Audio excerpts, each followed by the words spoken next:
All right. Yo, what is good, everybody? It is the Godfather of VR, the ageless wonder, the man, Lincoln Clay, coming back at you with another live stream. And it's obvious by the title of this live stream, it's obvious what direction I'm going with this podcast. It's not hard to figure out. But let me tell you the story no less.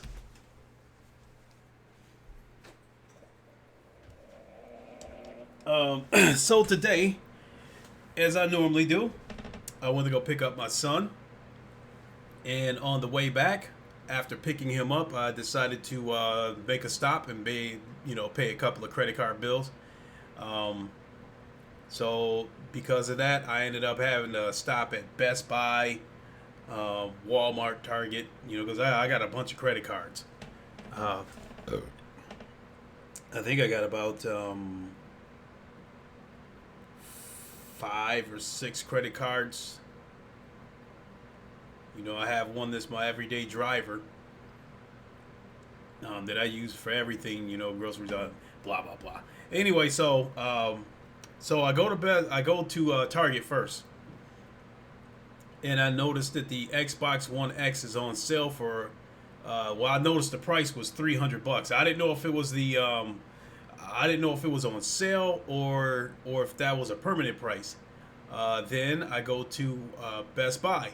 Notice the same thing there. While I'm out there paying a bill, that the Xbox One X is on sale or listed at $300. And then so we stopped at the mall because I had to go in there and make a payment to J.C. Penney's. And while we were there, we decided to go walk through the mall, and we stopped at GameStop.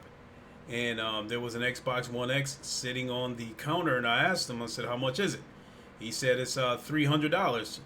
And I said, yeah. I said, I've been seeing that everywhere. And he was like, yes, the way he called it, he said it was a tax time sale. So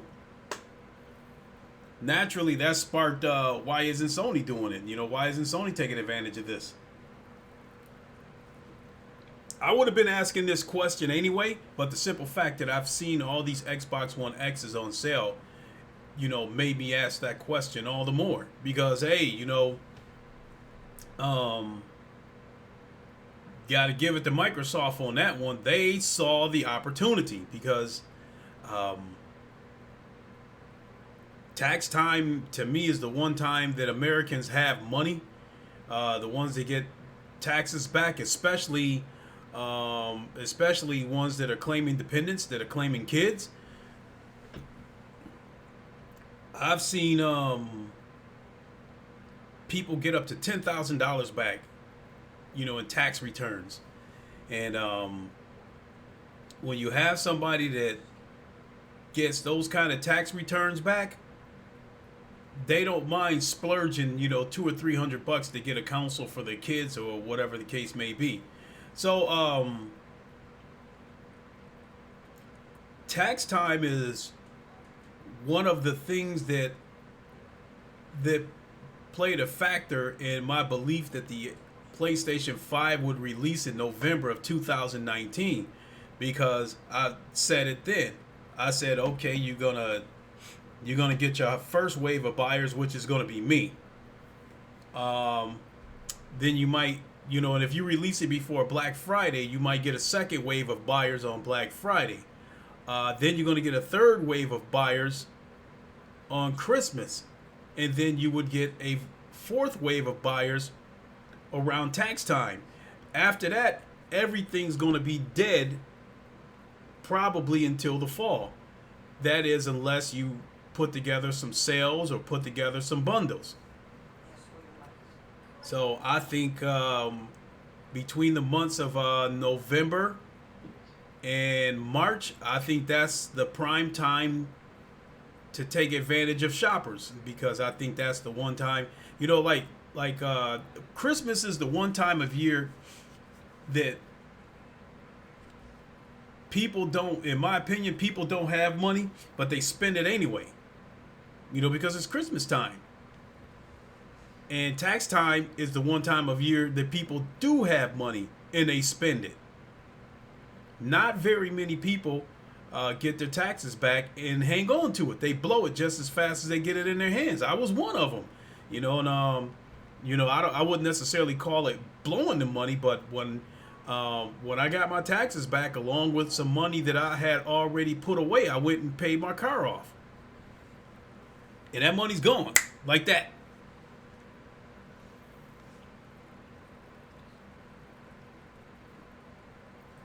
The tax money's gone. I still got some money tucked away, but the tax money's gone. Now, on the Microsoft side of this, the Xbox One X being on sale for $300, and I think it came with the Jedi Fallen Order game. I think it's an okay deal.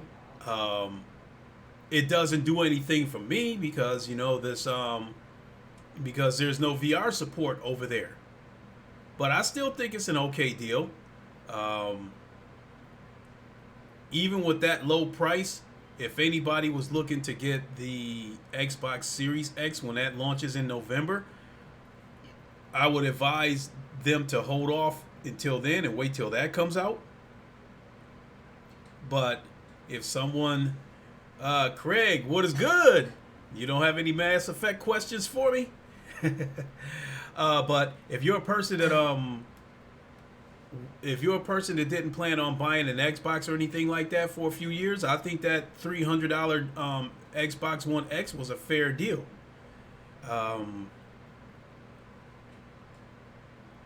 If Microsoft supported VR at $300, I would have strongly considered buying that Xbox One X because I think it was an okay deal. But and Microsoft was, in my opinion, smart enough to know that this is the one time a year that people are going to have a lump sum of money and they want to spend it. So Microsoft, in my opinion, was smart enough to see that, and they put the Xbox One X on sale. And with Sony not putting any of their products on sale, the PlayStation Pro is still $400, and the PS4 Slim is still $300. So,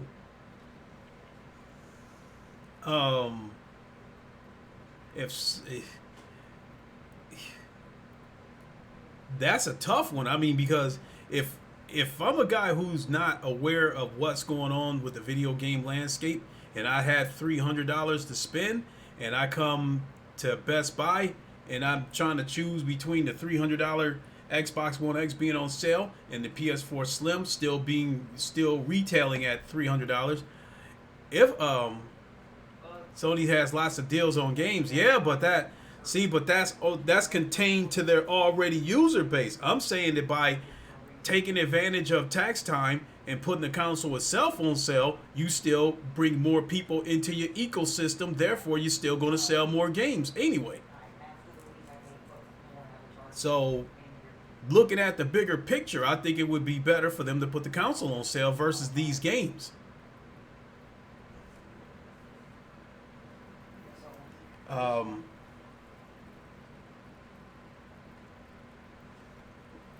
Microsoft knocked $200 off of the Xbox One X. Right now, $300. If Sony were to do that right now with the PlayStation Pro and knock it down to $200 for a couple of weeks, they would move some of those consoles. No question about it. But the console itself is not what I'm fussing about. Because we know they've, sold over 100 million consoles. So I'm not really fussing about them not putting the console on sale. I'm kind of fussing about them not putting the PlayStation VR on sale. Because, again, the PlayStation VR is, even at this bundle that we're looking at right here with the Move controllers, that's $350. That is still a peripheral that costs more than the base. And you heard me use that philosophy before about buying a car for $1,000 but putting $4,000 wheels on it. It doesn't make sense. And I still feel the same way about the PlayStation and the PlayStation VR. You have a console that costs $300, and with the PlayStation Slim, and you had this PlayStation VR that launched at $500. That's a hard sell. Um, I think the PlayStation VR should have retailed at $300 to begin with. But this it is down to $350, but it still costs more than the PlayStation Slim. Doesn't cost as much as the Pro, but it still costs more than the Slim. But if they were to put this on sale for $250, I think there are some people out there that would buy a few of them. I mean, they actually sold a few of them. Shit. I actually did a podcast on this talking about the fourth quarter of 2019. The PlayStation VR sold the most units. They sold 338,000 units versus the 317,000 of the Oculus Quest. And the only reason why the Oculus Quest did not beat the PlayStation VR in units sold is because they were constantly sold out. And with that being said, I wouldn't doubt that if there was some people who were looking to get into VR for the first time and had their eye on an Oculus Quest, and there were none available, so they opted for the PlayStation VR because it could have been the next it could have been the next logical choice.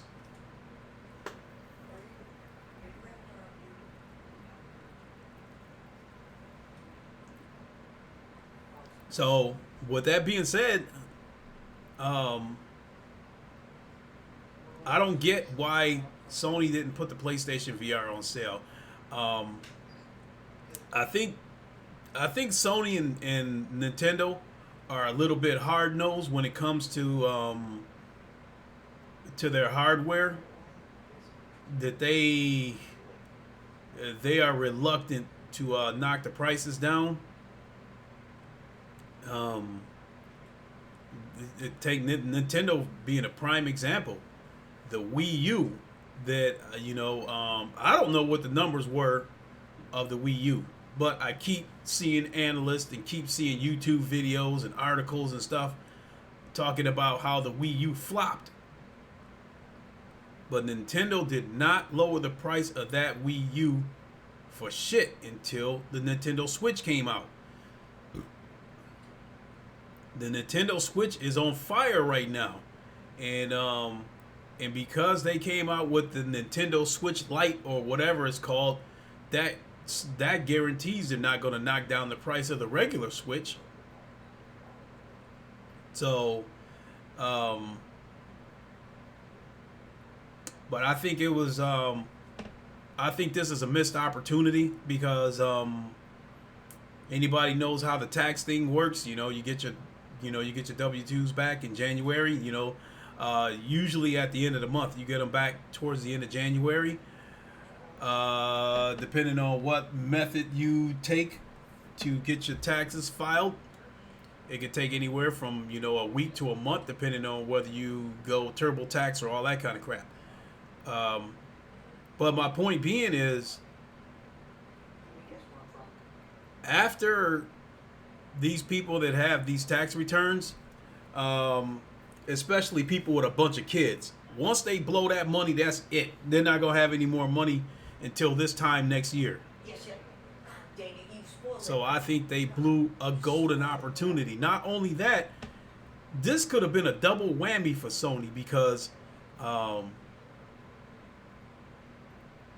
to me, they could have put it on sale now and they wouldn't have needed to put it on sale anymore this year until the new headset comes out. So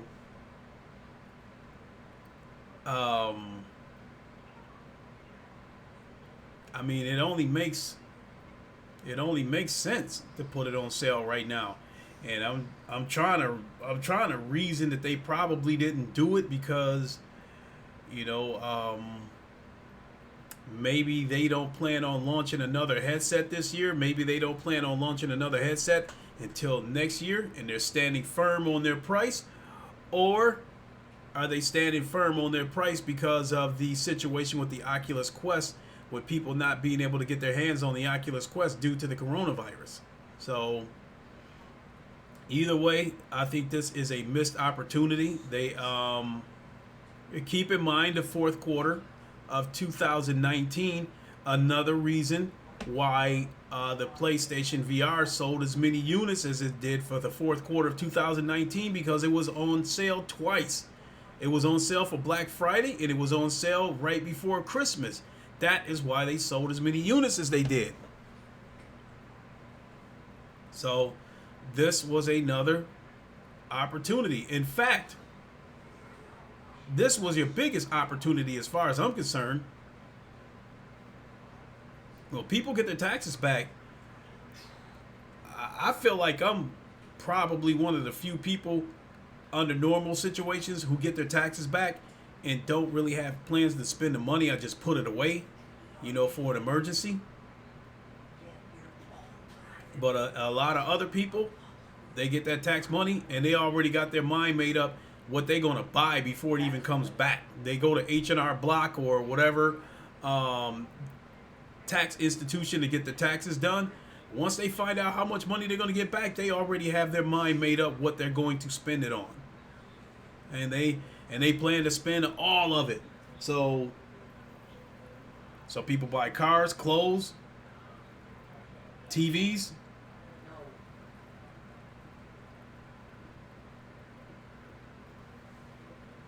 Now, TVs, on the other hand, TVs have gotten cheap enough that I don't think they necessarily have to put any TVs on sale, but if they did, it would definitely help. Because I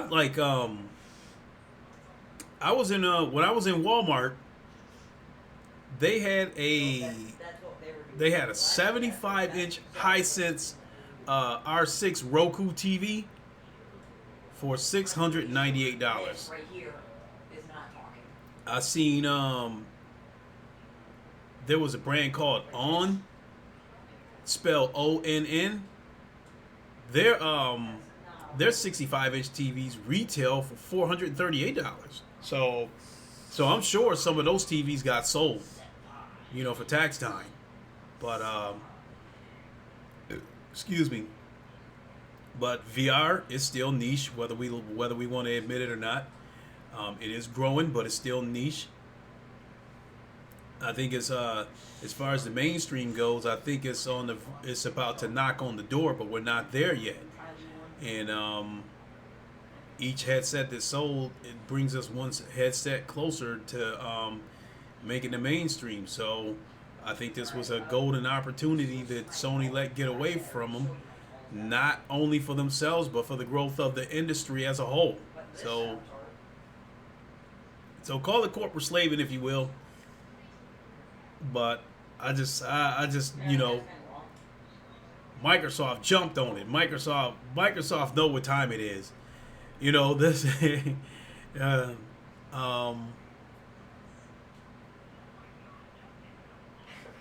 that's all to it. Microsoft saw an opportunity and they jumped on it. Even if Microsoft doesn't support VR, if they still would have had a lineup of exclusive games that would have been comparable to Sony's, I still would have considered getting that Xbox One X, being on sale for $300.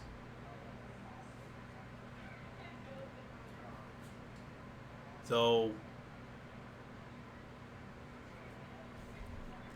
I think that's about all I got on that subject. So,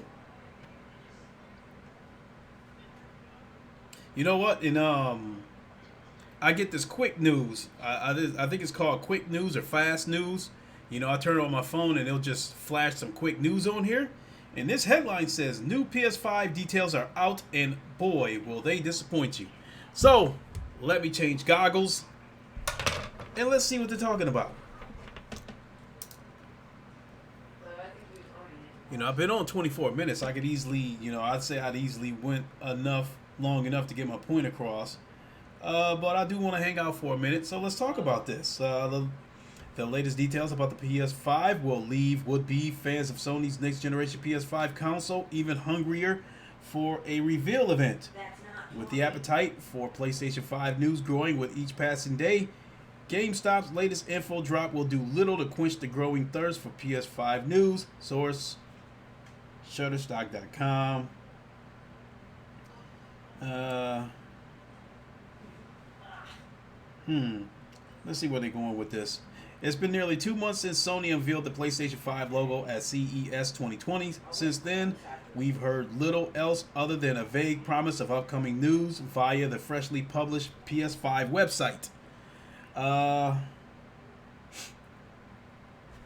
With Microsoft regaling us with fresh teraflop favorite details about the Xbox Series X as recently as Monday, would-be fans of the PlayStation 5 are left with little to sink their teeth into, and impatience is mounting. Yeah. The result is that any morsel of PlayStation 5 news, regardless of whether it emanates from an official source or the well-oiled rumor mill, is pounced upon like vultures to a carrion.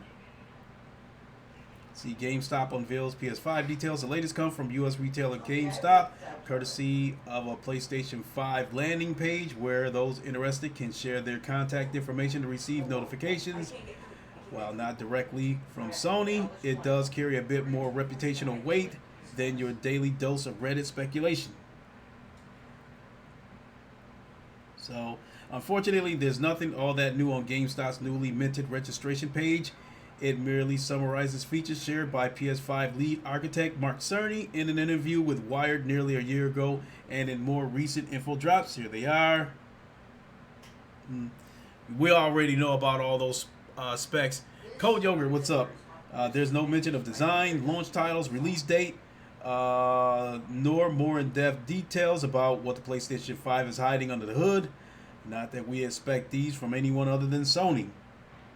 But these are the details that matter now, rather than the vague PR vetted promises of nebulous innovative features. Okay. With the appetite for PlayStation 5 news growing each passing day, GameStop's latest info drop will do little to quench the growing thirst for PS5 news. This is clickbait.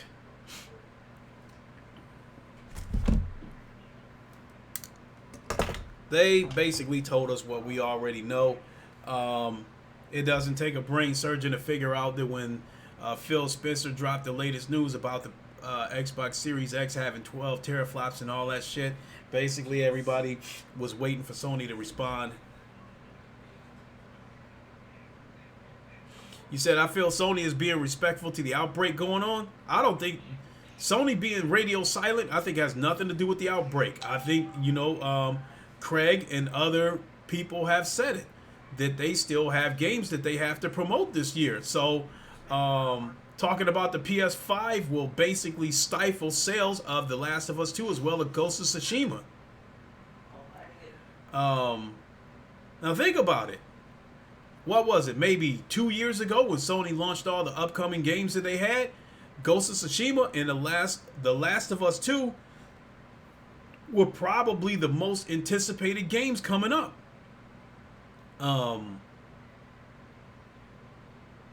And you would hurt sales of those games if you're constantly pumping out news about the PS5.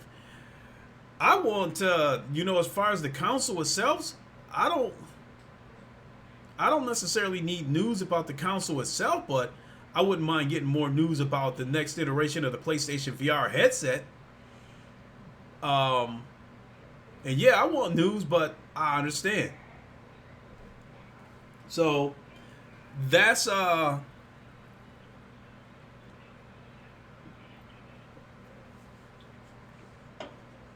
that was one of the reasons why I got disappointed that The Last of Us 2 got delayed and pushed back to May, because I knew that also meant that Sony would push back their timeline of when they plan to release information about the PS5. So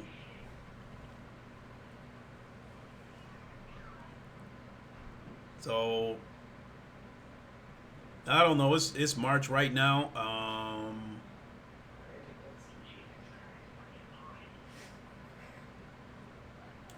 Once Half-Life Alyx comes out, I think Half-Life Alyx is going to keep everybody busy at least, and then I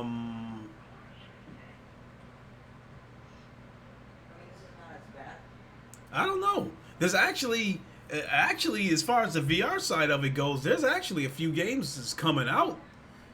The Walking Dead Saints and Sinners is coming out sometime in March for the PlayStation VR, and no doubt about it that game is the new king of the hill as far as zombie games goes. I think that game knocked Arizona Sunshine off the stool, and if they do an update for that game and add like a horde mode, a zombie mode, this co-op or something like that, that's a wrap. Arizona Sunshine is done. Then that game's going to end up going down to a permanent price of $10 or $15. We also have Half-Life Alyx, as I mentioned. We got Iron Man VR coming up in May. I don't know when we're going to get it, but I think we're also going to get Medal of Honor VR sometime. I'm hoping sometime soon. Zero Caliber is supposed to come to the PlayStation VR sometime between now and June. So on the VR side of things, there's still a lot of stuff to look forward to before the PlayStation 5 comes out. There's still some games on the Quest to still look forward to, like even like Population 1 is coming out on all headsets, but I'm looking forward to playing it on the Quest. So there's still some things coming on the Quest 2, such as Onward, Pavlov, and Contractors. Those are still coming to the Quest 2. So on the VR side of things, there's still a lot of stuff in the pipeline. So I guess I'll have enough VR stuff to keep me busy, until the PS5 comes out. So, but still, that doesn't change the fact that I would like to get more information, especially about Gran Turismo 7. Mostly that all I need to hear is one thing. That's VR multiplayer. That's all I need to hear. Once it's confirmed by Sony or Digital Polyphony themselves that Gran Turismo 7 will have VR multiplayer, Sony can take as long as they want revealing any kind of information that they want regarding next generation. So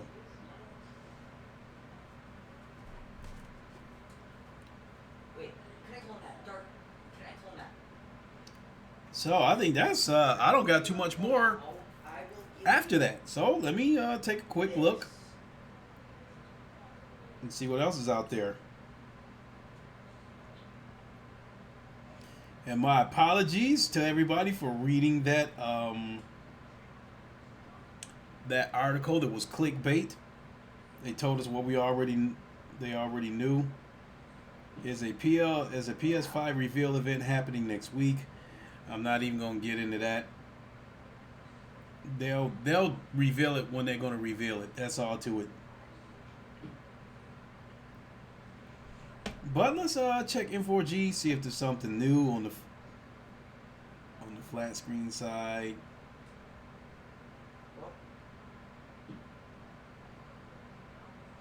PlayStation Player Celebration participants grab free PS4 theme after reaching first goal.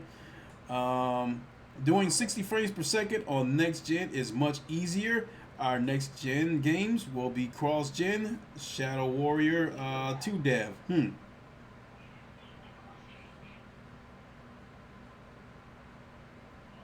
just do this for the whole game. They're making it hard to see. See, you need some serious balls. Everybody just get a bunch of.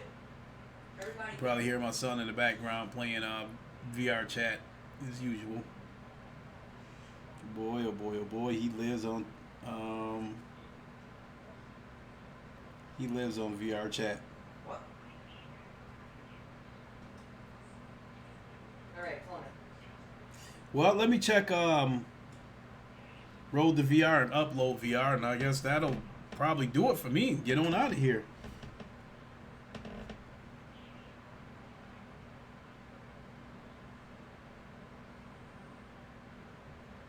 See, Rhythm Game Synth Riders gets cross-platform multiplayer in new update. What we got over at Upload VR, I think that's a little bit better of a website. I think they're a little bit better than Road to VR. Both of them are good websites, though.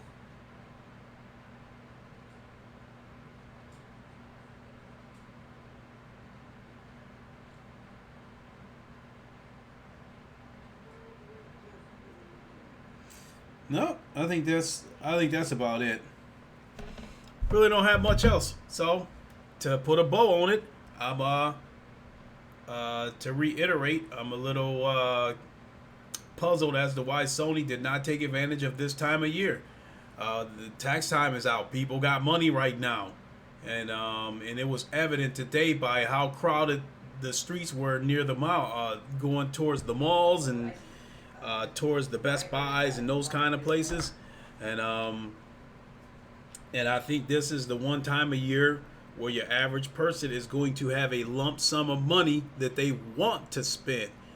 The only other time of year when people spend a lump sum of money, in my opinion, is Christmas time. And in a lot of cases, people spend money that they don't have. They put money on these credit cards for Christmas and then, address the impending bill throughout the year. But again, tax time is the time of year that people have money that they want to spend it.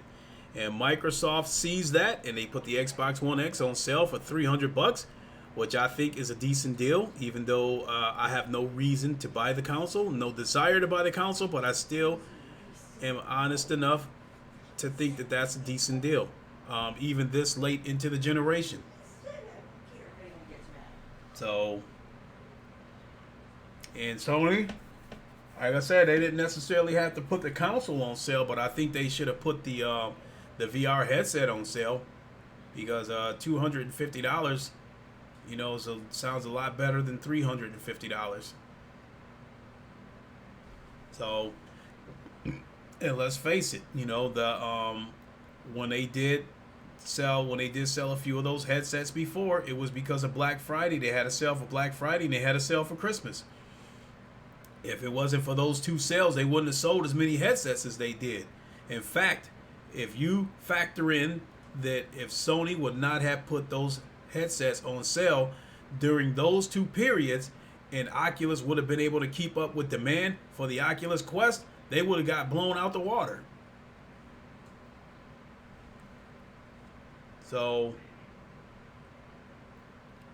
and for those people out there that's hanging on to their money to get an Oculus Quest, this is a perfect opportunity to jump on them, because they might be willing, because that $400 or $500 that they had tucked away to get an Oculus Quest, they might be willing to grab, a PlayStation VR for $250 and still have $150 left over, or $250 left over to buy games, if you put it on sale. So, Cold Yogurt, I'm sorry, you said, so you think Sony will do the reveal around June? I really have no idea, because they are radio silent. In my opinion, the last thing that officially came out of their mouth was when they, when they revealed the PlayStation 5 website. So, but just like a lot of other people, I've grown tired of these leaks and rumors and that kind of stuff. I think speculation is fun. Because there's a difference between speculation and rumors. Speculation is somebody telling you what they think is going to happen. Rumor is what what somebody's sources may be telling them, whatever the case may be. So, there's a lot of people have gotten tired of these leaks, and I have too. So, it's almost like I'm not. This recent rumor of the PlayStation 5 supposedly having 9.5 teraflops. I guess that has been out for a little bit, but I only became aware of it like a couple of days ago, because I have been getting so tired of these leaks that I went out of my way to try to stay away from them. Great Tantrum, you said Sony has a history of missed opportunities. There is so much Sony can do with PSVR, but they decided not to use them. They They have a vast library of games franchise that's still not tapped. Exactly. All we can do is play our games and pray. Tantrum, you hit it right on the head because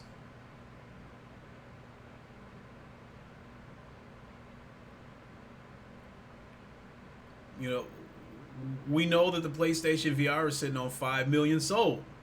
But anybody who's a hardcore VR head like us, we know that Sony could have done much, much better if it were not for a few circumstances. One is the price, because it launched at $500. When it launched 3 years after the PS4 came out in October 2016. Poor marketing. They did the bare minimum. But if you watch VR videos, then you probably see Oculus Quest videos all over the place on YouTube. So marketing has been poor. And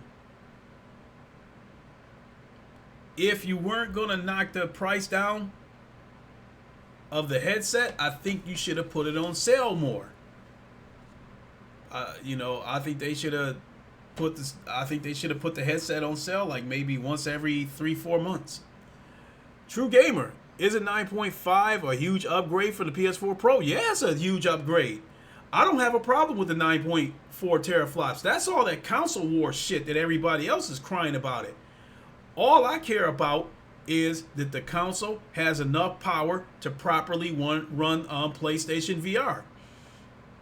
We don't have what a lot of those hardcore VR people, we have not gotten what we wanted out of PlayStation VR from the standpoint of my biggest complaint, as I said it a million times, lack of multiplayer games, lack of first-person shooter games, lack of sim racers.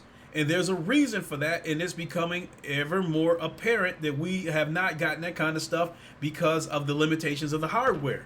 So 9.4 teraflops, 9.5 teraflops will be more than enough, in my opinion, for me to get what I want out of VR. So in that aspect, I'm not caught up in that console war shit where like, it's 9.5 and Xbox has got 12, Sony's got to do something. I don't care about that stuff. All I care about is that it has enough power to run the PlayStation VR. And I mean, that was the rumor as to why they came out with the Pro in the first place, because the VR ran like dog shit on the original vanilla, PS4. So, not to mention another complaint about the PlayStation VR is the Move controllers.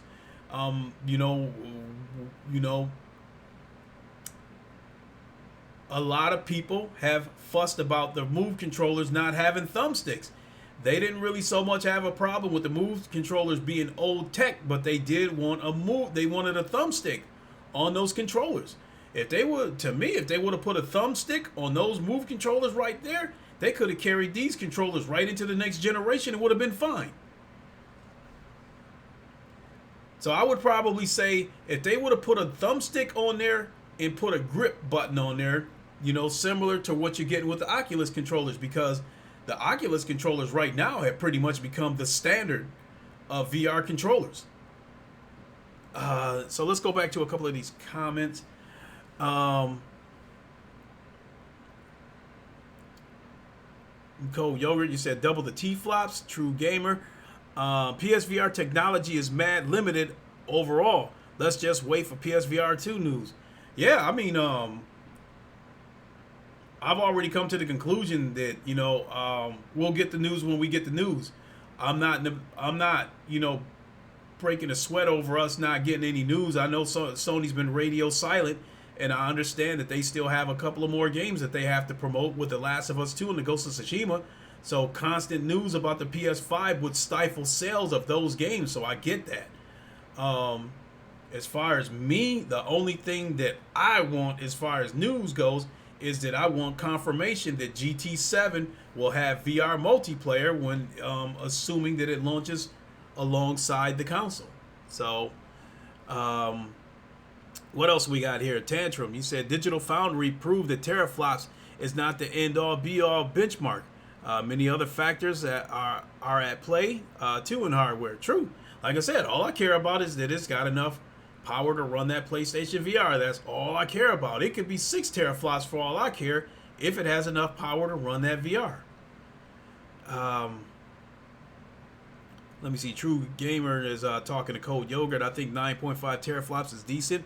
I don't know why people are mad about that. Only the people that's caught up in the console war is mad about that. Us VR people, we're not caught up in that console war. We care about VR. We care about VR. We care about VR making the mainstream, because this is mainly a VR channel. And we don't care about the console war. So we're not screaming about the PlayStation 5 having only 9.5 teraflops. 9.5 is enough for us. The biggest complaint within the VR community about the PlayStation VR at the moment is that they want new controllers. And we're going to get them when the new headset comes out. So we're fine. It's the people that's caught up in that's still caught up in that dumbass console war. You know, and to me, I think a lot of them have let the Xbox community get up under their skin because Phil Spencer recently revealed that the console is supposed to have 12 teraflops. And so I hate to admit it. I think some people have gotten their panties in a bunch because apparently the Xbox is going to have more power than the PS5. I do not care about that stuff. So, True Gamer, PSVR reliance on old tech is why it's not getting games. Yeah, the hardware is limited. I mean, there's a variety of reasons why we don't see the games on the PlayStation VR that we do on PC. You know, the controllers being one of them. I think the limited power of the headset, the limited power of the console being the other. So in more ways than one, I have noticed through some of these releases that the hardware is obviously limited because we're getting better versions of games on PC. You know, there are games on PC VR that have, for instance, they have multiplayer, but the game makes its way over to PlayStation VR and there's no multiplayer, but yet they're still charging the same price. Hell, you know, when Space Junkies first came out, it took them some time to do an update for the Move controllers, because when Space Junkies first came out on because it launched on all platforms at the same time, but the PlayStation VR version of the game, people were having to use the DualShock 4 controller to play the game, and it took them a while to upgrade it for the Move controllers. So along with that $40 price tag and not having Move controller support at launch, that was one of the things, in my opinion, that hurt Space Junkies when it first came out. So yeah, it's you know, it's evident that the hardware is limited. It's evident, you know, the Move controllers are showing that they're showing their old age.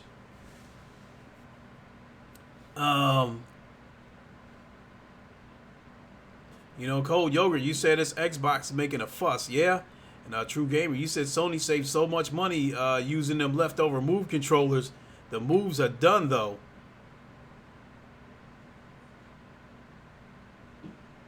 Well, it's going to be interesting to see what happens when the new PSVR headset comes out, because there's going to be people that's going to have the new headset and the new controllers, which presumably will have some kind of D-pad or some kind of thumbstick, versus people that's still using this current headset that's going to be stuck using Move controllers. It's going to be interesting to see if that kind of drives a wedge within the VR community, if developers are going to be in a situation where they might be able to do a PSVR 2 version of the game, but not the current one. So that'll be interesting to see. Tantrum, you say, most of my VR gaming is with a DualShock. I don't use moves when I play Beat Saber. What is that? What is that? What? What even is that? You can play Beat Saber with a DualShock? Oh, you said I only use moves when I play Beat Saber. Okay, I'm sorry. Ugh. Yeah, I got you.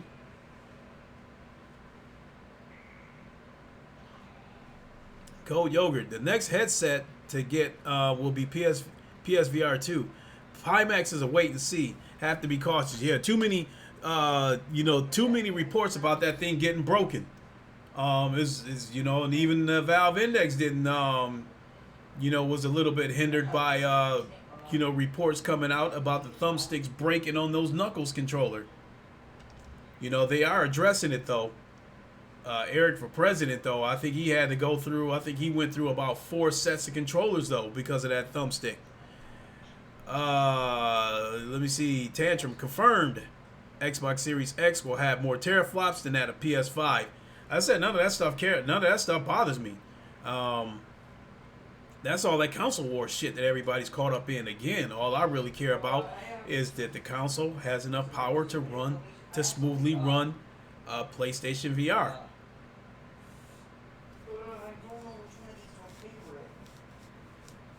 And that it has enough power for us to get those VR multiplayer games that I'm looking for.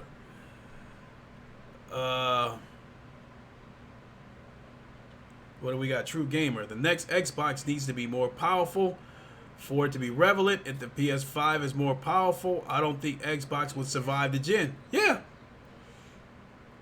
I would totally agree. In my opinion, I don't think Microsoft is going to give people a lot of exclusives. I mean, look what they did with the initiative. They were supposed to be a quadruple A studio, and Microsoft broke them in half to work on double A games. So now your triple A publishers in Microsoft stable is just same developers for Halo, Gears, and both of the Forza franchises. With that being said, I think that Microsoft's focus is going to be on Game Pass next generation and focusing on making these AA games, making these bleeding edge type games. I think that's going to be Microsoft's focus next generation. If that's going to be the case, if you expect people to buy your damn console, it better be noticeably more powerful than the next PlayStation console.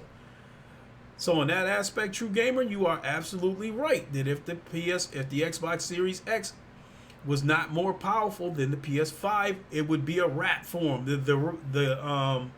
The generation would be over before it started. But 12 teraflops against 9.5, that's going to be Microsoft's selling point, is that they got more power than the PS5. So I still think they're going to lose next generation, but there's some power hungry people out there, so they might be able to they might be able to close the gap a little bit next generation as far as these consoles goes. Cold Yogurt. The moves were cute for a while. Now it's making me puke. I think the Move controllers were all right because Sony was, in my opinion, was the market leader for VR.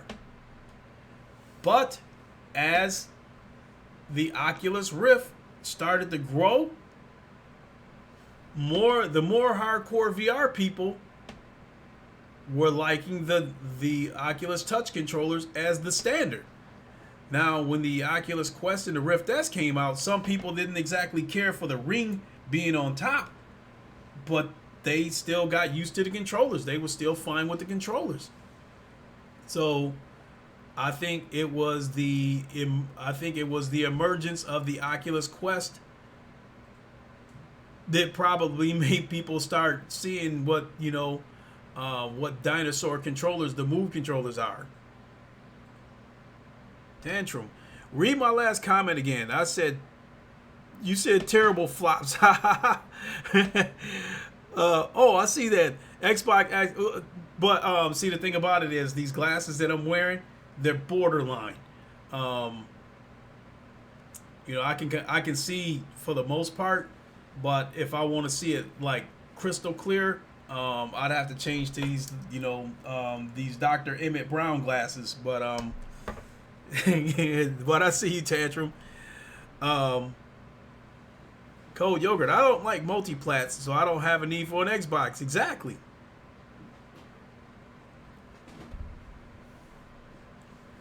So Truth be told,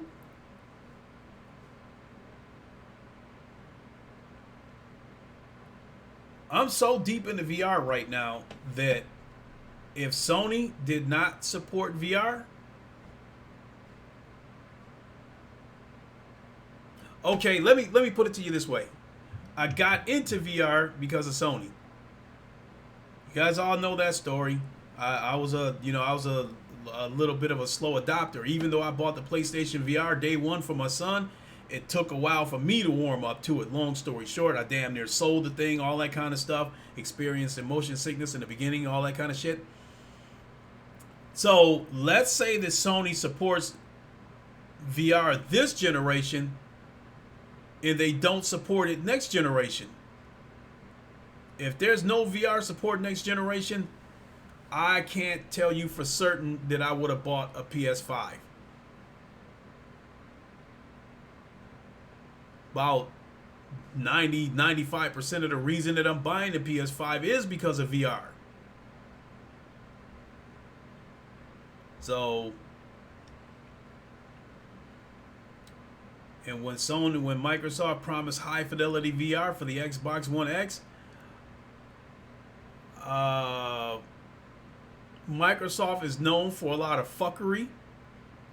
So I was watching them with one eyebrow raised. You said, is Audica good? I might buy it. I don't know. I don't have it.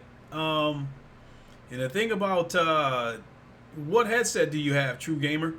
I will say that, in the VR landscape, games come out a mile a minute. A mile a minute.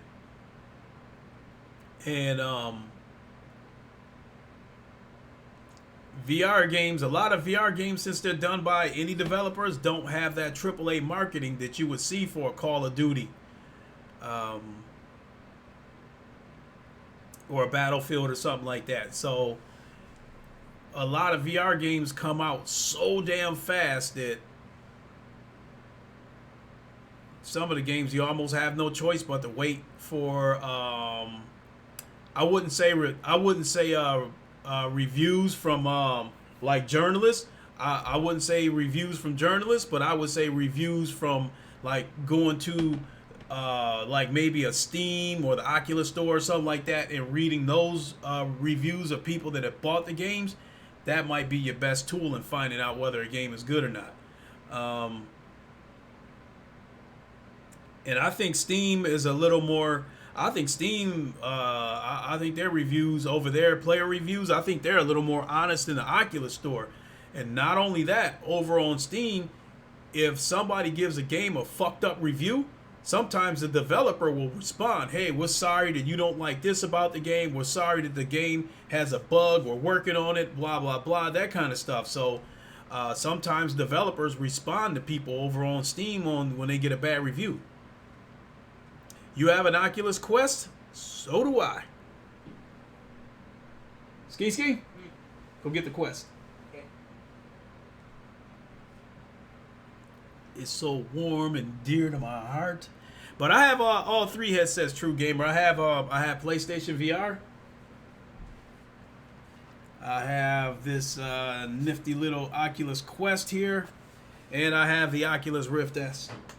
In fact, I have two PlayStation VR headsets. One of them took a dump. Here, fill me up. One of the headsets took a dump, You want Coke? That's root beer in there. Oh, But yeah, fill me up with that. root beer? Yeah.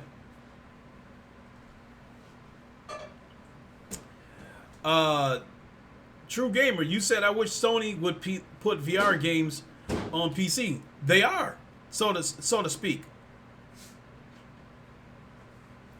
Oh, George Simmons, you said you think you're ready for a Creed fight on Quest. When do you want it?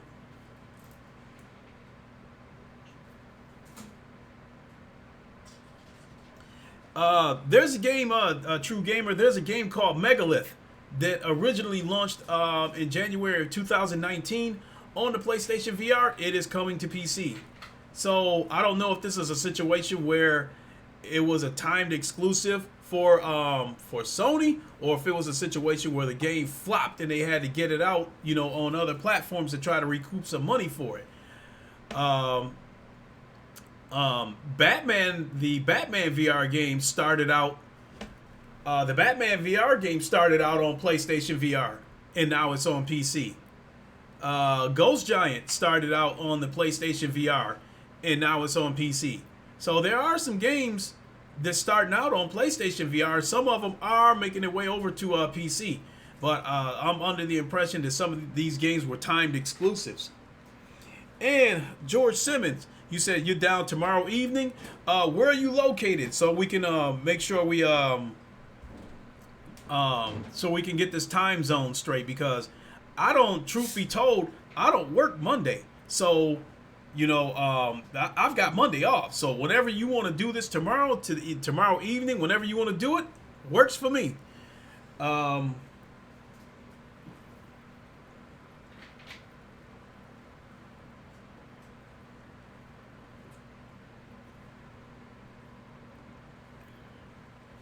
Cold Yogurt, you said a contender has arrived. And True Gamer, it's hard being a VR dev, hard to make money.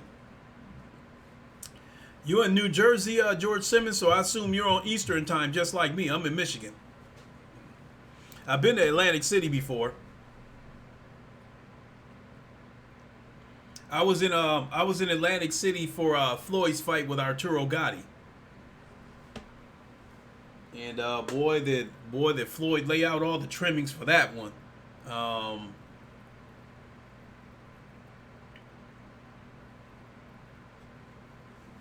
We got there. We had a hotel room that had a hot tub in it. Floyd gave each of us like $500 spending money. Gave us all like $200 in like food vouchers. And then the crazy part about it was the hotel that we were staying at had a buffet. So it was like I don't even think I spent the whole $200 on the food vouchers. I think I ended up giving some of them away.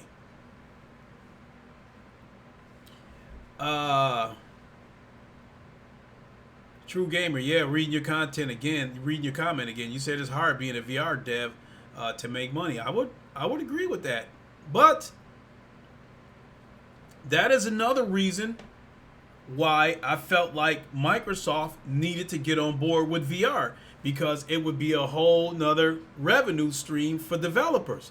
Because now you put out a game and you can put it out on PlayStation VR, you can put it out on PC VR, depending on what the game is. You can put it out on Quest, and if Microsoft would have supported VR, now you can put it out on on Xbox VR, whatever they would have called it. So that would have opened up channels. It would have opened up more revenue streams for developers. So yeah, I get it. I get how these developers are having a hard, probably having a hard time making money. And so Sanzuru, they got picked up by Facebook. They are in a great position. The developers of VR Sports Challenge and Asgard's Wrath.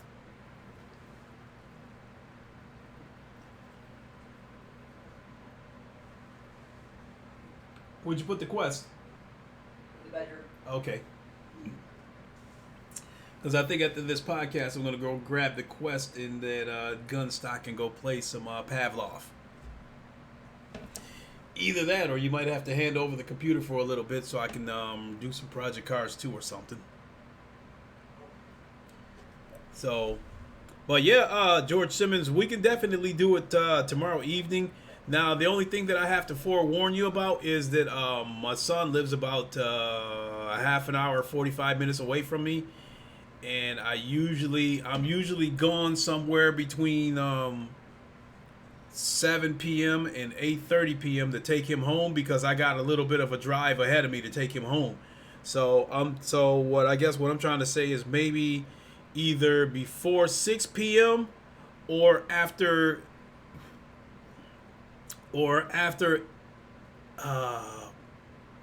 maybe let's say 9 p.m. to be safe. That's the window either before 6 or after 9.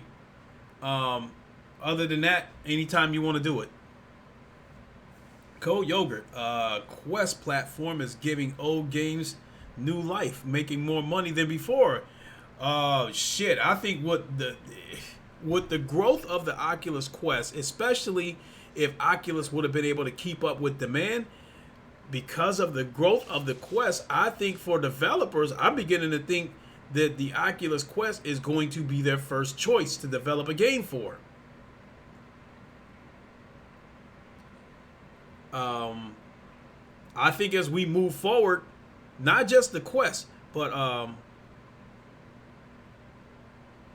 True Gamer, he said, "Oh man, I want that Last of Us 2 like now." PS4 got heat this year. I've already mentioned that I might be skipping The Last of Us 2 as well as Ghost of Tsushima.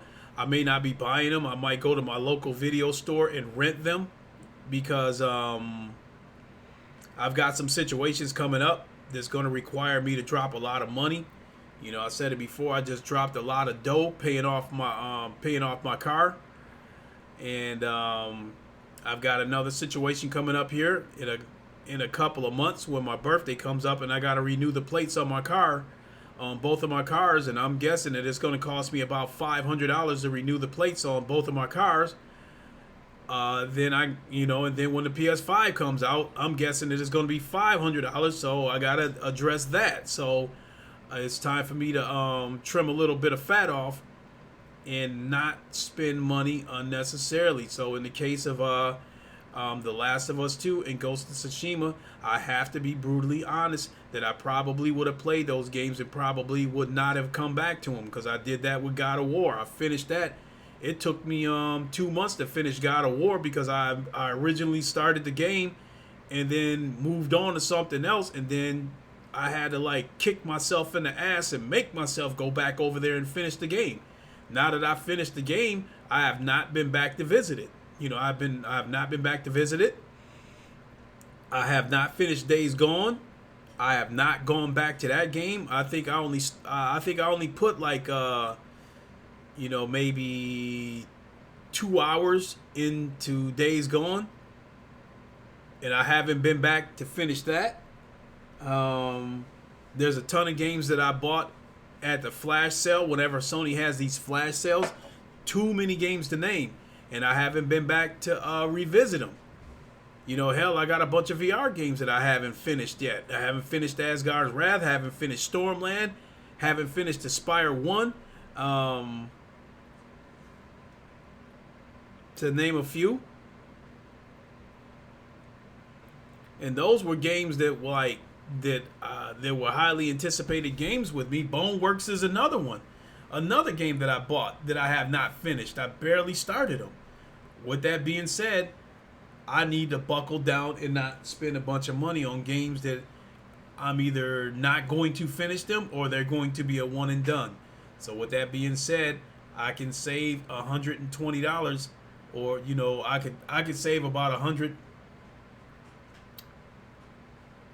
Yeah, give or take. I could save about $120 by not buying those games and renting them from my local video store, because I think they do like 5 nights for $7.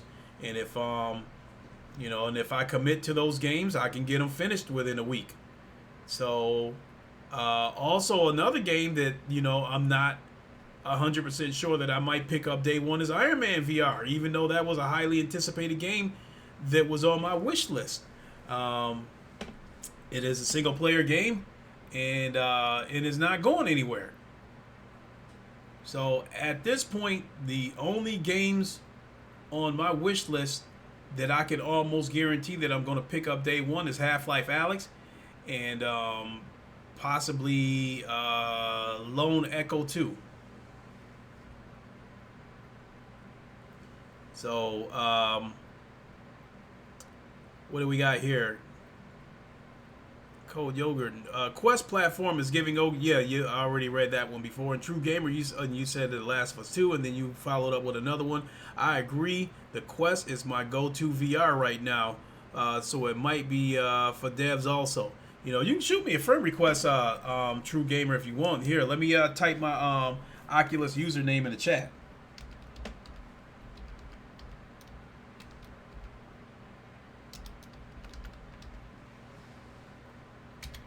Right there, exactly the way you see it right there with the underscore. That is my Oculus username. That is my Steam username. So if you want, you can shoot me a friend request. The only thing that I have to warn you about is that my son comes over every Saturday. So, like, he's playing VR chat right now as we speak. So if you see me online at this moment right now, it's my son playing VR chat. So that's the bottom line. Like, if you on a Saturday see that I'm online and see that I'm playing VR chat or Pavlov, it's a good chance it's my son. Cold Yogurt. VR games are made to finish faster, which is great. Flat games have pointless farming to pad the gameplay.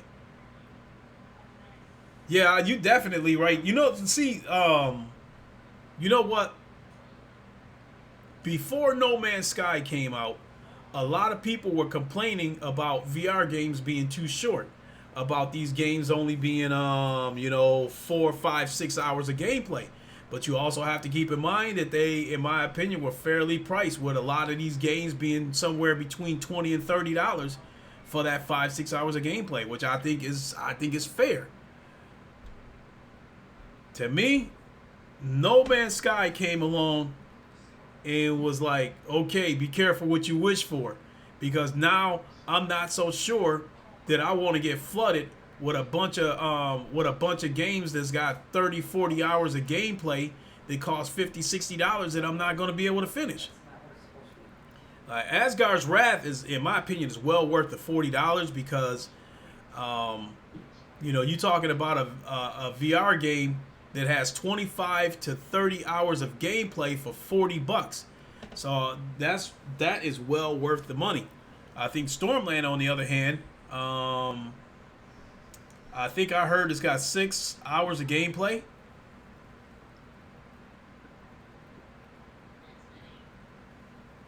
And I know for a fact Lone Echo has 6 or 7 hours of gameplay because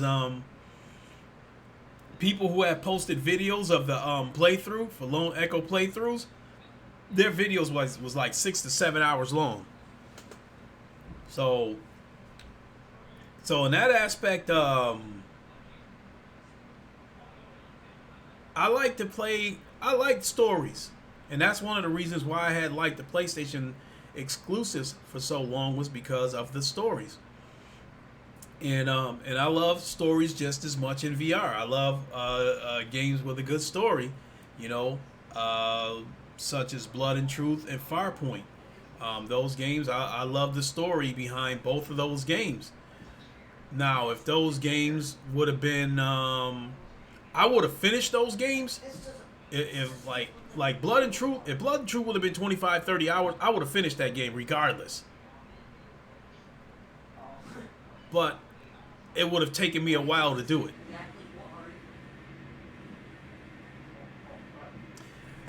You said the Walking Dead Saints and Sinners is a short game. Keep in mind, it depends on how you play, though. Took me a long time because I was grinding. I just been chipping away at that game. I mean, I just now reached that part. No spoiler intended, but I just reached that point where you gotta go to this blue mansion to find, parts to repair a radio. And I just encountered that woman who asked me to put her husband out of his misery. Christopher Hart, what is up, my guy? So I've been chipping away at the Walking Dead Saints and Sinners, but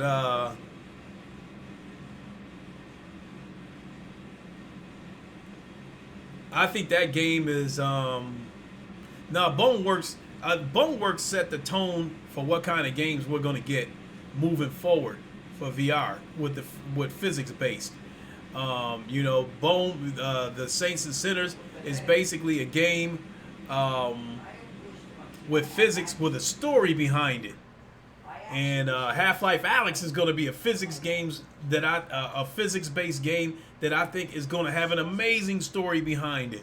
So, as far as I'm concerned, The real countdown starts in 1 hour because we will officially be in the month of March in 1 hour, and then the official countdown to Half-Life Alex really gets underway. So,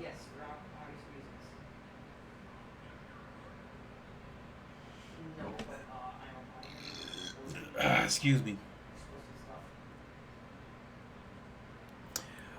Christopher Hart, you said I toned down my volume, and you said I don't have my gaming PC yet.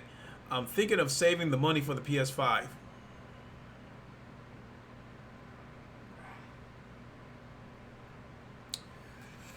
That's interesting, Christopher Hart, because I think even with 9.5 teraflops of power, I think the PS5 is still going to have enough power that's comparable to mid-range PCs. So, and I had said before that I think that once the PS5 comes out, we are going to see a flood of VR games coming to the PlayStation VR because the console will have enough power for these developers to port their games over. Because you know the situation right now that there's a lot of games on PC VR that they can't bring over to the PlayStation right now because of its limited capabilities. When PS5 comes out, these games, I think you're going to see games like Pavlov,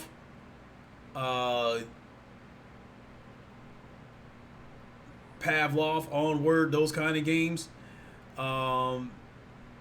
You're going to see those kind of games come to the PS5, I believe.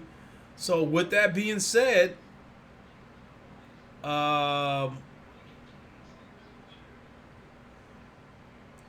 here's to put it in a nutshell, Christopher Hart. When the PS5 comes out, here's the decision that I think you're going to be stuck with. You buy a PC. True Gamer, you said good to finally catch a live stream, bro. Have a good night. You too, man. Make sure you shoot me that friend request. And sorry that I do these streams at a time, like whenever it just strikes me, whenever I just when something just hit me and I'm like, damn, this would be a good subject to talk about, and then I just flip the switch and go live. And I'm doing this for the love. I'm not trying to get any money out of this. That's why you don't see any ads in my in the replays of my streams. That's why you don't see any kind of PayPal or Cash App or any of that kind of shit in the description of my podcast, because I'm doing this for the love. I love VR and I love sharing it with as many people that want to tune in and watch these podcasts. But definitely thanks for stopping by. I appreciate it. So Cold Yogurt is advising you to get the PS5 because exclusives matters. Now here's what I was about to say, Cold Yogurt. When the PS5 comes out, here's the decision you're going to have to make. It's going to come down to exclusives, in my opinion. Because if you want the Oculus exclusives, you're going to have to go the PC route.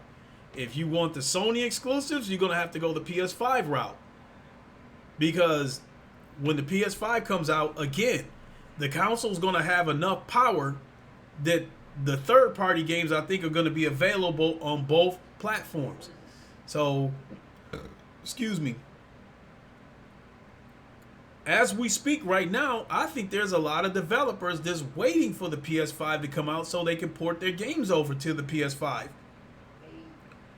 Because I think with the Move controllers, as well as the limited the limited capabilities of the console itself, for them it might be more trouble than it's worth to try to bring it over to the PlayStation VR. Because the game could run like shit, it could look like shit, what have you. But I think, I think when the PS5 comes out, they're gonna have enough power to bring good-looking, good-running games, maybe with a little bit of power to spare.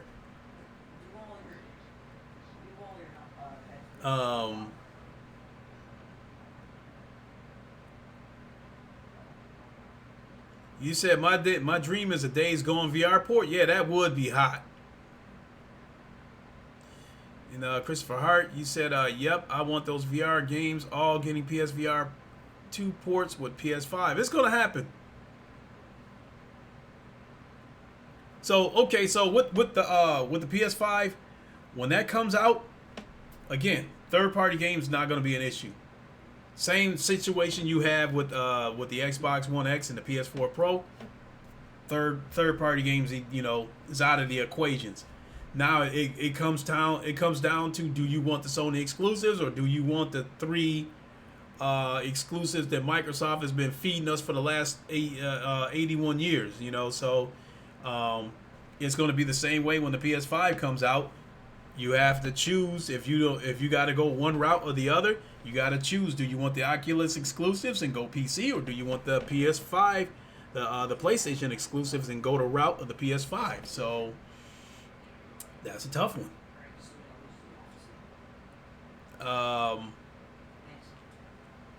And also, you are saying that Astrobot 2 is what I want, and also in Blood and Truth 2 also.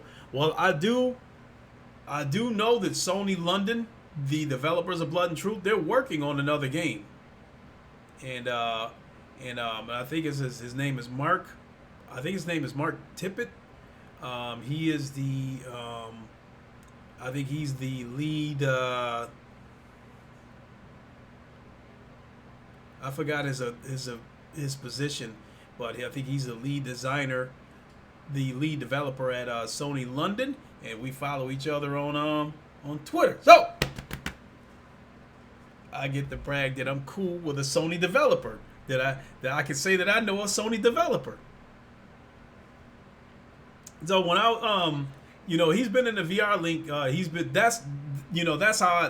That's how he came to my attention. When I was still on the VR link, one of the shows that we were doing, he was in the chat, and then it was like Gamertag that brought it to my attention that he was from Sony London, and then I followed him on Twitter, and he followed me back. So I even tagged him on one of Porter Rock's posts, because Porter Rock absolutely loves Blood and Truth. So I tagged Martin, was like, he'd probably be delighted to hear that, because they're very happy with Blood and Truth, and this Blood and Truth has won a couple of awards, and has been nominated for a lot of awards.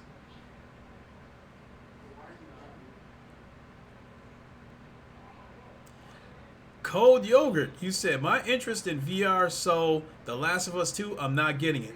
Hey, you get no complaint from me there. Flat screeners wouldn't understand. Flat screeners might get up in your face and like, what are you talking about? I totally get it.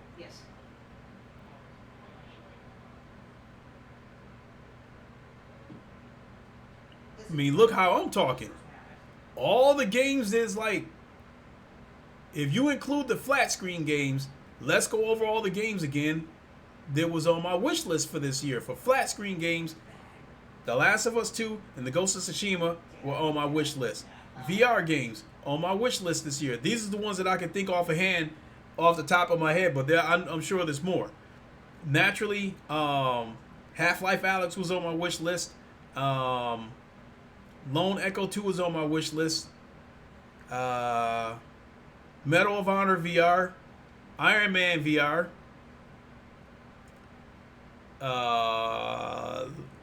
Lo-Fi, I think, is on my wish list. Population 1, even though people are getting tired of the Battle Royale thing, I think this is going to be a pretty slick game. Population 1, that's on my wish list.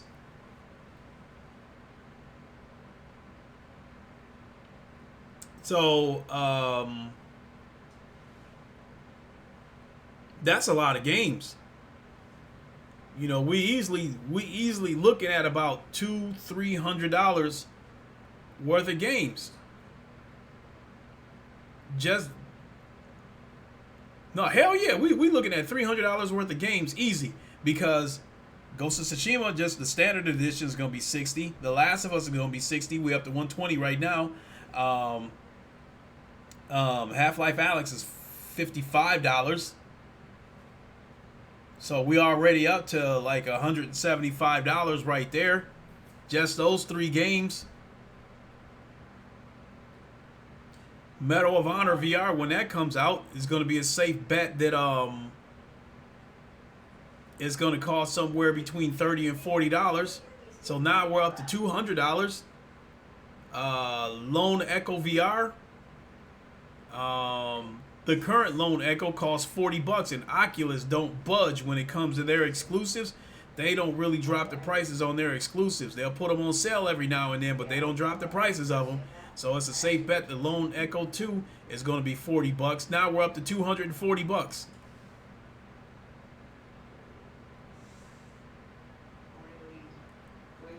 Lo-Fi. I'm guessing that game. If I had to guess, I'm willing to bet that game's probably going to be $30. Possibly 40.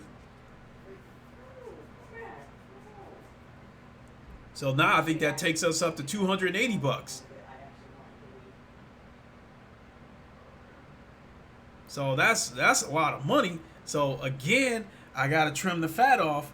You know, a lot of these games are not going to get purchased the day one because I got this situation that I have to address with renewing the plates on both of my cars. Christopher Hart, he said, I'm not going to lie. There are still flat screen games that I love, but VR is where I'm focusing more. Just a higher level of immersion. Yeah, I mean, the transition might be a slow one because I'm trying to think that here's how it went. Here's how the transition went for me. Day one, when I got that PlayStation VR for my son, I bought it day one. I gave it to him for Christmas. You guys all know that. And then it came with PlayStation Worlds, and it came with a PlayStation demo disc. You know the games that were on PlayStation World. London Heist was amazing. The Ocean Depth, where the shark comes and rips the cage off, that was scary. You know, had me backing up. So, and then on that demo disc, you know, Drive Club in VR, it made me sick and it was blurry. But, and then the Resident Evil demo, where she chopped dude head off and it went rolling across the kitchen floor, all that stuff right there showed me the potential of VR. I was like, you know, I was thinking this shit's got a lot of potential. But I was thinking to myself that I'll come back and get a little bit more serious about VR when we start getting some first-person shooters. And so when I first got the PlayStation VR headset, I saw how much potential it had, but I still love flat screen games more. It took a while. It was a transition. And I would probably say that Farpoint might be the game that started me down the journey of falling in love with VR. Because it had a great story. I thought for it to be a VR title, I thought it had pretty good graphics to be on limited hardware. It was the game that introduced the aim controller, and it was the game where the aim controller looked like a little piece of plastic, but as soon as you put that headset on, you saw the gun and how detailed the gun was, the nicks and scrapes and stuff that was on that, you know, and chip paint that was on that old gun. So I would say that Farpoint was the game that started my love for VR. And it was also probably the game that left me starving for more and wanting more out of VR. So yeah, I get it. You know, it's a transition. You know, because I think Porter Rock is in transition right now. I think he loves VR, but I think he still likes flat screen a little bit more. But I think he might end up getting turned all the way out because, you know, I think he's supposed to be moving to California in April, and I think he said on his podcast that once he moves back to California, he's going to address getting a PC and getting a PC VR headset. And so I think once he He gonna have both worlds. He gonna have PlayStation VR and he gonna have PC VR. And I think when he sees how much shit is out there between those two headsets, other than the PlayStation exclusives, he might be done with flat screen gaming. I'm damn near willing to make a bet on that.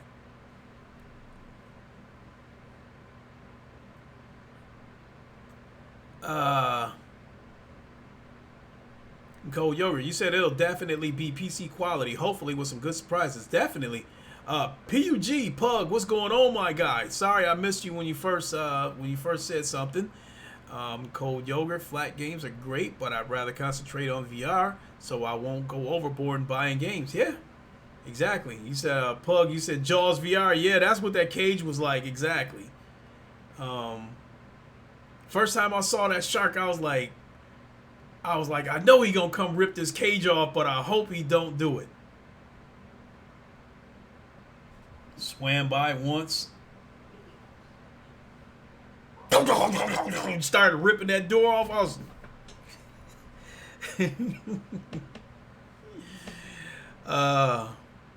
Christopher Hart. When I bought PSVR, I never ever played VR prior. I just took a chance on buying and trying it for the first time and seeing Robots Rescue and London Heist just blew me away and I got hooked. Yeah.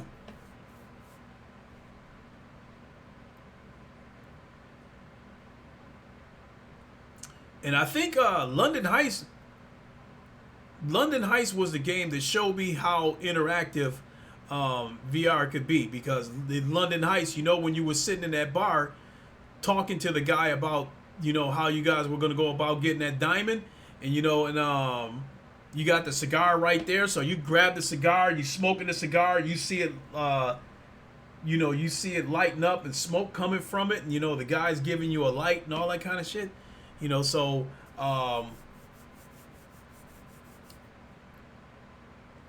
to put it a different way, London Heist was the game that showed me the physics of VR.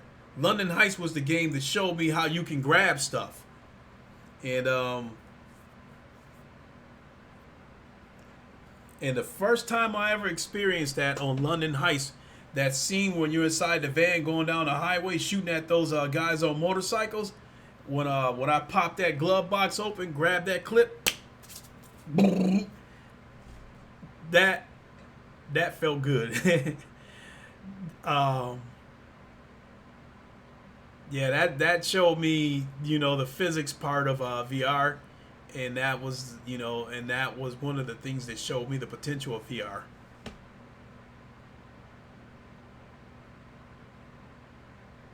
Pug, you said I gotta fluctuate between flat screen games and VR games. You're gonna make that full jump sooner or later.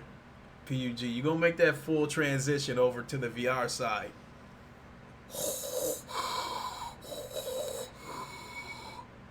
Or if I do a Luke style, you will convert all the way to VR.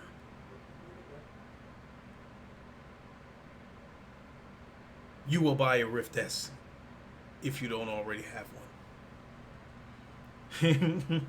And you're saying that you just got home from work, and you responding to Cold Yogurt, Christopher Hart. I simply took a chance on PSVR, and that was all I needed to be sold. You also said, yep, that cigarette and London Heights showed me that VR is truly an evolution in gaming. Exactly. Pug, you said Virtual Boy was the first VR thing I played. Then a few malls in my area had one or two of those oversized VR stations in the arcade. When I was young in the 80s, I was in my 20s in the 80s, and I was seeing some of those, at our movie theater at Studio 28. They had some of those VR things where the headsets was this damn big and shit like that. And I didn't do it. I never did it.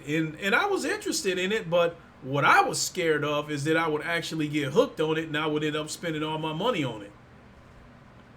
That I would keep coming to the studio, to the movie theater 3-4 times a week to experience it.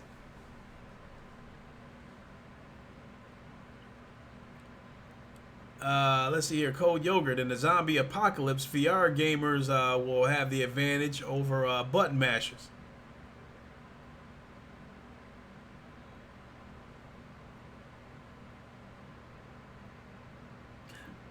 Yeah.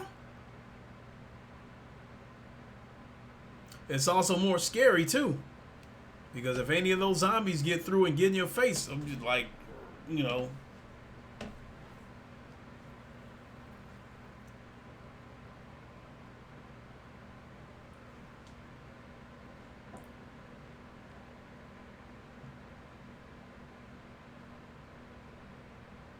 I don't know what in the world is he playing. Again, I'm still checking out my son playing VR chat. VR chat was sent from the VR gods. Because, again, I've said that before, since turning my son out to VR and him finding VR chat, him finding PC VR, I feel that I have saved money over the long haul because he barely plays flat screen games anymore, and I can count on one hand how many times he contacted me to ask me for a microtransaction. When he was in the height of playing Grand Theft Auto, it seemed like at least like 2-3 times a week I was getting a call or a text message from him asking for microtransactions. In the case of VR chat, now, I mean, as far as that goes, my son's career path might have already been laid out for him. Because on Steam, through Gary's mod, there are tools. He's gotten hold of some VR, like some software. Like when he plays VR chat, he can go into the original Gears of War game and grab the assets from that game and pull them into VR chat, and he's creating avatars, in VR chat, from Gears of War. He's creating Locust chats, avatars. He's creating COG avatars, it's because he's got a Marcus, a Baird, he's got all the he's got all the Locust characters. And he's pulling the assets from other games and bringing them into VR chat and creating his own avatars. And this is shit where if he would have been playing Gears of War, that same Black Steel Locust that they would have charged $5, $10, $20 for, he can do it himself on VR chat for free and make his own. I already have. Here's You got a Black Steel Locust on there? Yeah. Did you make it yourself or did you clone it from somebody? Made it myself. Alright, where's the mirror? Here's one. Slick. And that's what I'm talking about. My son, that's one of the reasons why he plays VR chat so much, is because he's creating his own he's creating his own avatars. And I think can't you do mods on and create your own maps on Half-Life 2 or something? On Gary's mod? Yeah. Yeah, you can create your own mods. I'm talking about maps, not just avatars. Wait, this isn't Gary's mod. But I'm asking you if you can do that on Gary's mod. Yes, you can make your own maps. Fatal Charade, what's up? So yeah, I mean that's what he's talking about. It's like all these mods.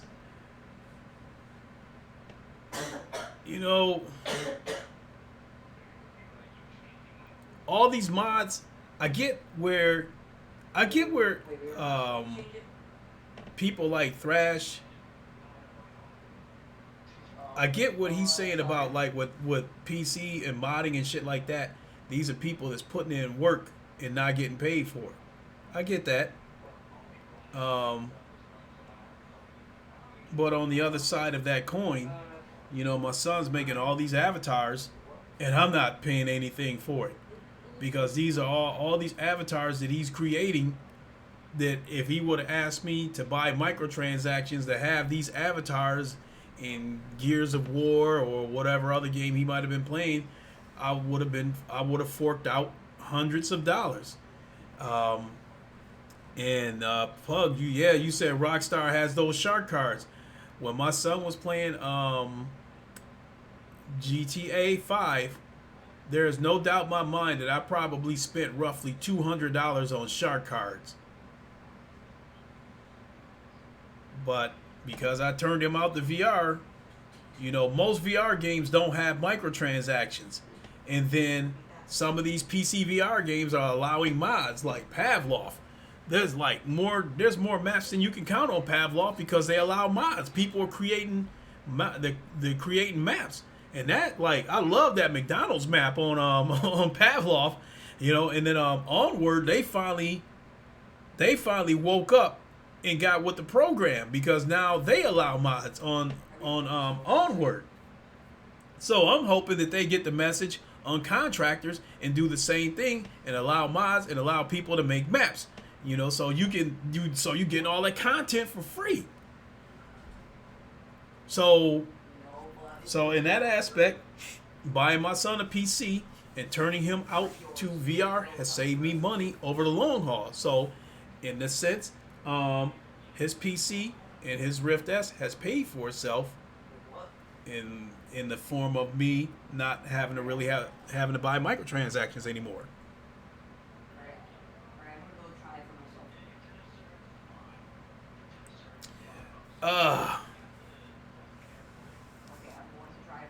Cold Yogurt Fatal, you need an i5 and up to play VR.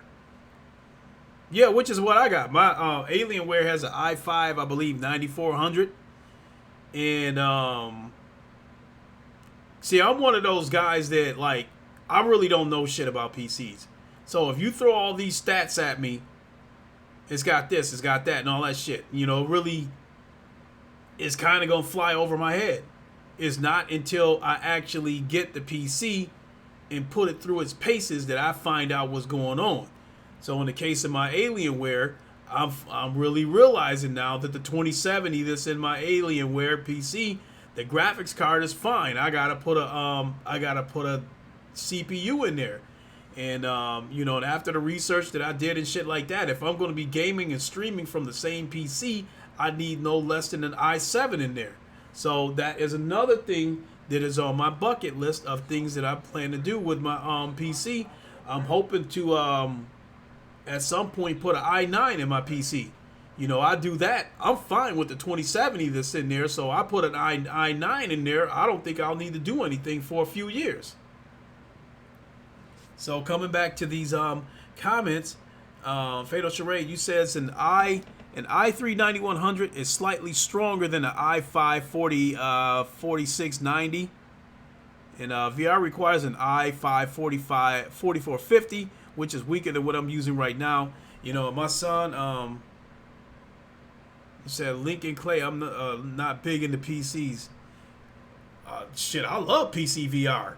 It's just that I'm just now starting to learn what's going on, at least with the CPU part of it, because I'm starting to find out which games that my PC is struggling to run.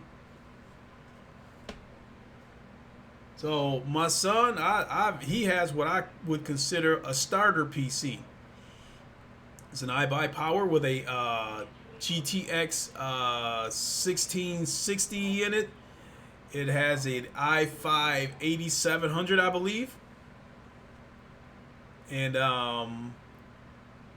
my son's not having any problems whatsoever. His PC is running just fine. But the big thing to take from that is that he's not streaming. He's not using his PC to stream to YouTube or anything like that. And that was the one thing that I didn't know, because I kind of killed my PC by streaming and gaming from the same PC. And then I ended up finding out that you need at least an i7 to do that kind of shit, unless you link two PCs.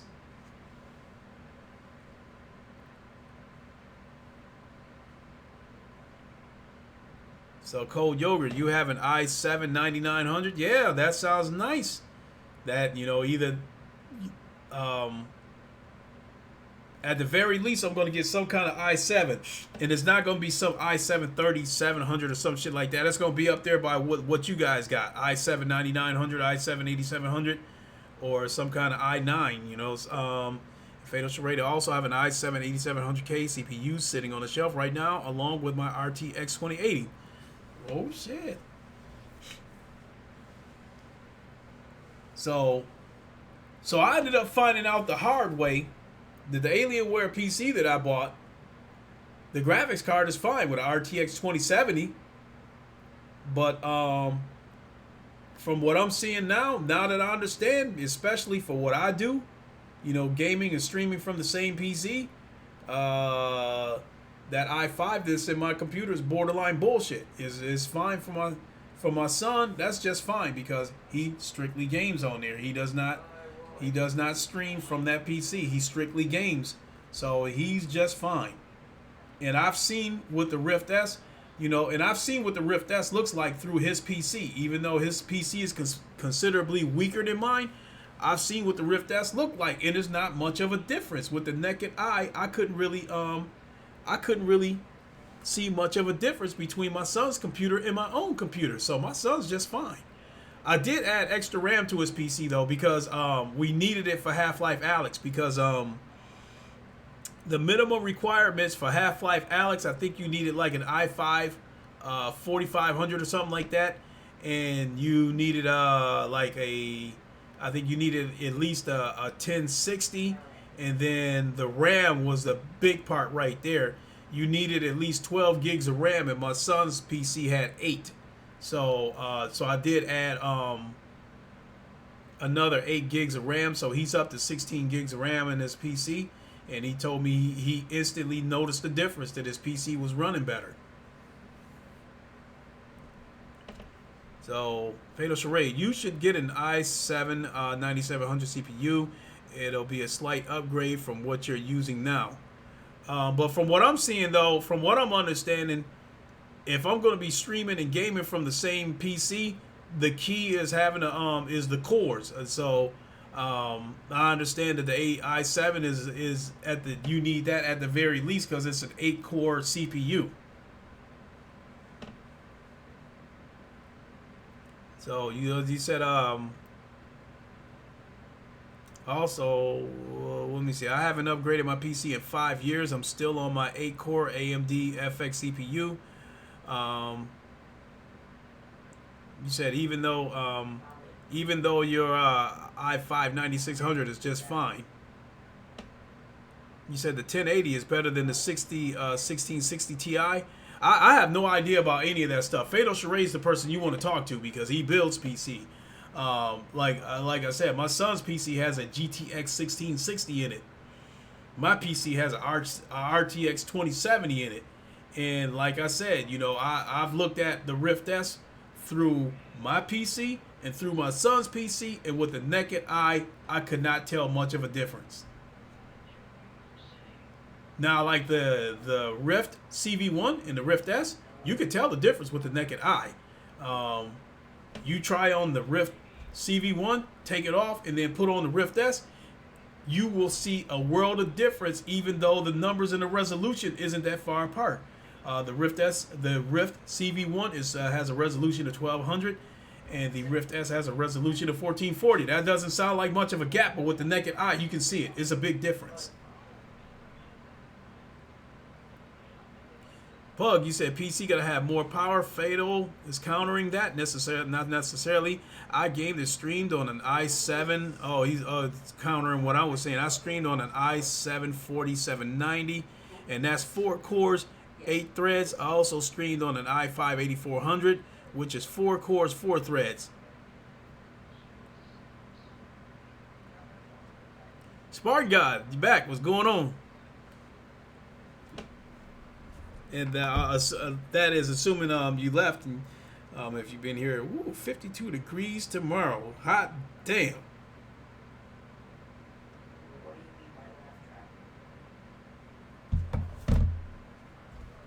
So, at the end of the day, though, as far as my son goes, his PC was money well spent. It retailed for $850.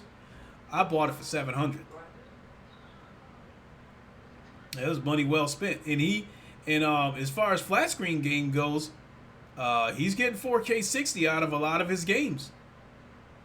He was getting 4K 60 out of Gears 4, but 4K like Gears 5 though, everybody was struggling on Gears 5 because I think Hard Eight did a benchmark, and I think he has an I think he at the time he benchmarked Gears 5. He had an i9, and he was getting 58 frames per second. 4K, 58 frames per second. I was getting I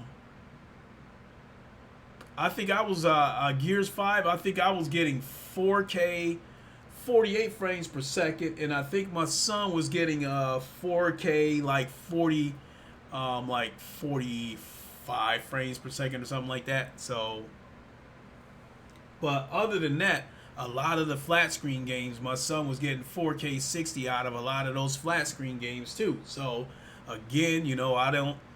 So thank God I didn't have to buy my son a $3,000-$4,000 computer. What he got right now is just fine.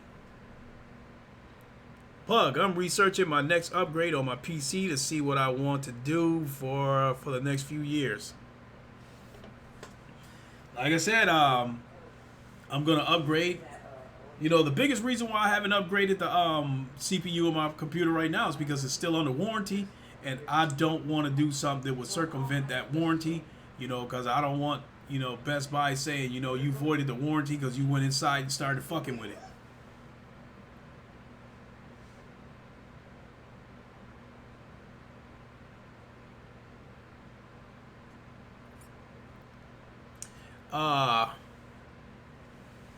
You said try turning off anti-aliasing. You should get that full 60 frames. AI isn't anti-aliasing isn't needed at 4K. My thing, I'm assuming anti-aliasing is how you curve all the shiny edges. I'm assuming that's what you're talking about. And shiny edges in a video game annoys me.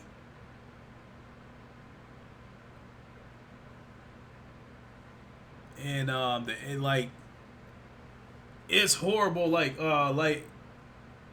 Firewall, those shiny edges that I'm talking about, and with that being the anti-aliasing, it's bad. It's bad in that game. It's actually, I find it a little bit distracting.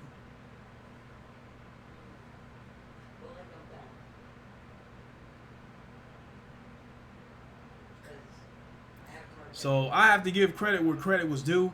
I was doing some comparisons yesterday with some of these racing sims that I had, and I came back to Gran Turismo, GT Sport, and boy, seeing that game in 1800p with HDR, there was no aliasing in it, and the game looked absolutely gorgeous. Then I came back to Project Cars 2 on my PC. I turned it all the way up to 2160, turned it up to 60 hertz, and it started running a little bit skittish. And the game does not support HDR. And when I turned it up to 4K, it took away some of the aliasing a little bit, but it didn't completely get rid of it. And so I hate to say it, GT Sport looked better than Project Cars 2 did on my PC.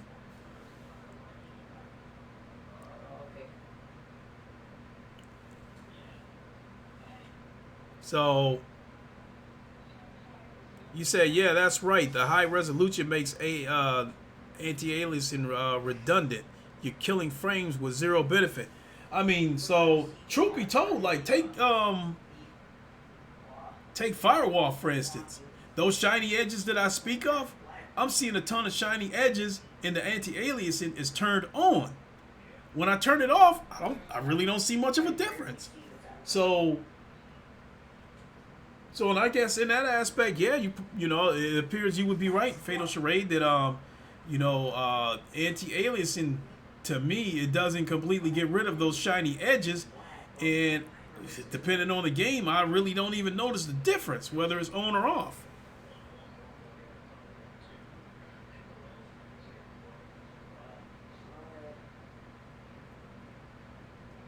Code Yogurt, you said, do you when Saints and Sinners coming out for Are you asking if I know when Saints and Sinners is coming out for PlayStation VR? If that's what you're asking, all I can tell you is that it's coming out in March. That's according to Polish Paul, because He's changed up the way he does his videos now, because now he's only going to report on what's been confirmed, and he's not going to report on rumors anymore.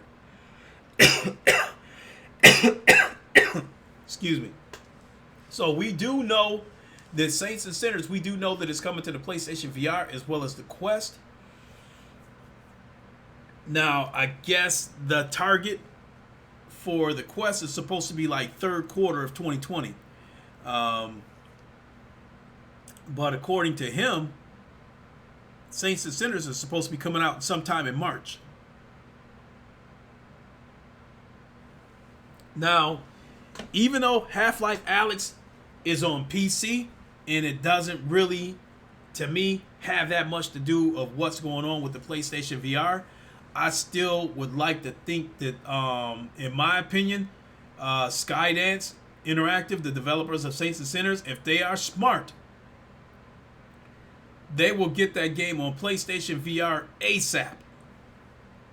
And just to me, just do not take any chances on bumping heads with Half-Life Alyx, even though it's on PC. Because, like, excuse me, those that on PC, those who want Saints and Sinners already have it. So in that aspect, it may not bump heads with Half-Life Alyx, because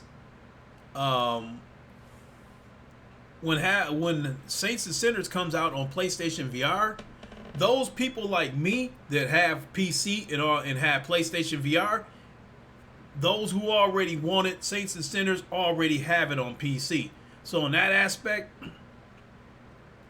if it were to run in head on to Half-Life Alyx, it may not affect it, but I wouldn't want to chance it. I still feel like if I'm the developer of Saints and Sinners, I want to get that game out way in front of Half-Life Alyx, because Half-Life Alyx is, without a doubt,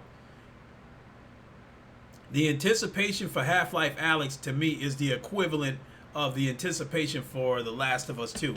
It is without a doubt the most anticipated VR game of 2020. So if I'm a developer, I'm trying to steer clear of Half-Life Alyx. Fatal Charade. I'm doing a benchmarking video with this i3, and turns out it's cutting through games like a knife through butter at 1080p.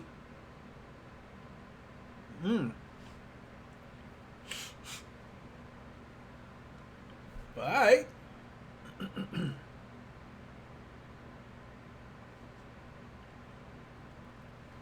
So damn, we at the 2-hour mark. Damn. Appreciate y'all hanging around this long. But once again, you guys, as usual, you guys kept it going this long.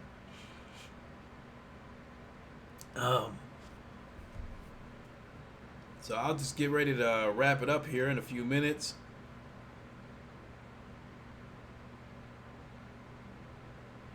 It says check out Job Simulator because you tried VR chat. That's a notification from Oculus. Ooh, excuse me. So let me see. It's midnight. No, I think I'm gonna get ready to wrap it up here and get a little bit of Pavlov in on the Quest. Either that, or I might actually sit down and chill and play Poker Stars, because I haven't played that in quite a while. I mean, that's just how much VR content that we're getting. That shit. You know, I love Poker Stars because Poker Stars was that game where I would chill out. You know, when I feel like relaxing, grab a drink, you know, with a straw in it so I can, you know, drink and not have to lift the headset up. Poker Stars was that relaxing game. So with that being said, I think I'm going to go ahead and call it. I'm starting to get a little bit scratchy. I've run out of shit to talk about. And George Simmons, if you still happen to be listening, I look forward to fighting you tomorrow. And I plan on giving you a taste of Ivan Drago. So with that being said, I'm going to wrap it up. Thanks for tuning in, everybody. Let me give y'all the old Wakandan salute. And I will holler at y'all later. Grab a bite to eat too, because I'm hungry. Thanks for tuning in, everybody. I really appreciate it. I don't know when the next stream will be, because I guess it's just when I find something to talk about, we'll get at it. So that's going to do it for me, y'all. I will holler at y'all later. Deuces.